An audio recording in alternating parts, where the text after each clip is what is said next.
चंद्रयान-3 के विक्रम लैंडर और प्रज्ञान रोवर पर पूरी दुनिया की नजरें अभी तक टिकी हुई हैं। 22 सितंबर की सुबह इसरो के लिए बेहद खास थी, क्योंकि इस दिन विक्रम और प्रज्ञान रोवर को जागना था, पर ऐसा हुआ नहीं। हाल ही में एक्स पर पोस्ट के जरिए इसरो का कहना था कि विक्रम लैंडर से सिग्नल नहीं मिल पा रहा है, लेकिन इसरो की टीम 6 अक्टूबर तक अपनी कोशिश जारी रखेगी।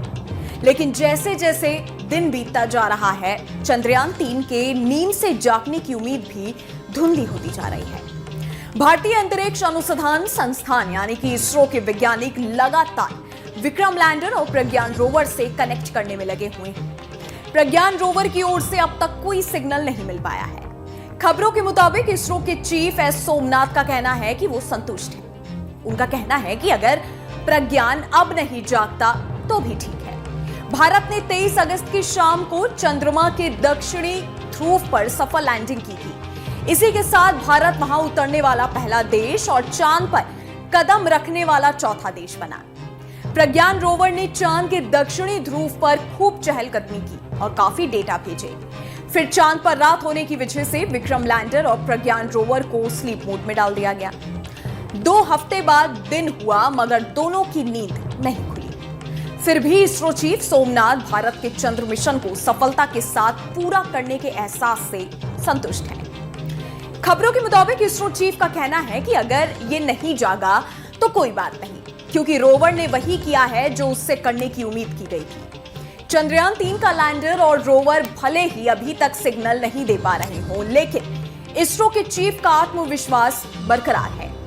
इससे पहले कहा गया था कि अगर ये दोनों नहीं जागते तो प्रज्ञान और विक्रम अब चांद पर भारत के राजदूत बनकर हमेशा वहीं पे रहेंगे। मिशन तो सफल रहा है, जो काम था वो पूरा हो गया। अगर प्रज्ञान और विक्रम जाग जाते हैं तो बोनस होगा, नहीं हुआ तो कोई बात नहीं। भारत के लिए अंतरिक्ष कार्यक्रम को तेजी से आगे बढ़ाने का अब समय है। आपको बता दें कि इसरो जापान के साथ भी एक मून मिशन पर काम कर रहा है।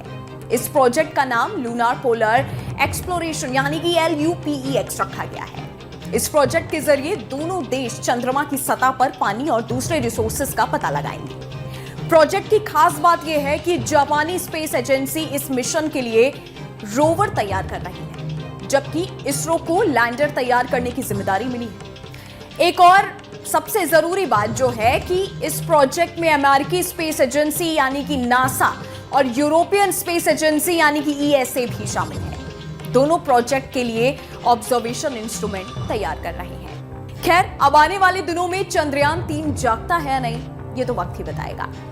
इस वीडियो में फिलहाल इतना ही। हमारे YouTube चैनल न्यूज नेशन पर तमाम विषय पर खबर उपलब्ध है और भी लेटेस्ट जानकारी के लिए आप हमारी वेबसाइट newsnationtv.com पर विजिट कर सकते हैं। जाते जाते हमारी वीडियोस को लाइक करना और बेल आइकन को प्रेस करना मत भूलिएगा, ताकि हर न्यूज अपडेट सबसे पहले आप तक पहुंचे।